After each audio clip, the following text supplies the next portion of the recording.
వ్యాసుడి వల్ల అంబికకు పుట్టిన కొడుకు ధృతరాష్ట్రుడు. అతడు అత్యంత శక్తివంతుడు, కాని గుడ్డివాడు. హస్తినాపురానికి రాజయ్య మొదటి అర్హత అతనిగా ఉంది. అంబాలికకు పుట్టిన కొడుకు పాండురాజు. తను శారీరకంగా దిగ్గా ఉంటాడు, కాని విద్యలో మాత్రం ఆరితేరినవాడు. దాసికి పుట్టినవాడు విదురుడు. అతను బలవంతుడు, తెలివైనవాడు. హస్తినాపురం భవిష్యత్తు ఈ ముగ్గురు వల్లే మారబోతుంది. ఈ ముగ్గురు అంటే భీష్ముడికి అత్యంత ఇష్టం.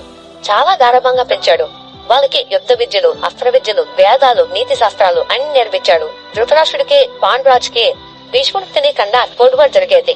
నేను గుడ్డివాడు అవడం వల్ల ఎప్పటికైనా నాకు దక్కాల్సిన సింహాసనం తన తమ్ముడు లాక్కుంటాడేమో అని. అలానే గుడ్డివాడు రాజు అవడం పాండురాజు కూడా ఇష్టం లేకపోవడం వల్ల ఇద్దరి మనసుల్లో ఒకరంటే ఒకరు ద్వేషం పెంచుకున్నారు.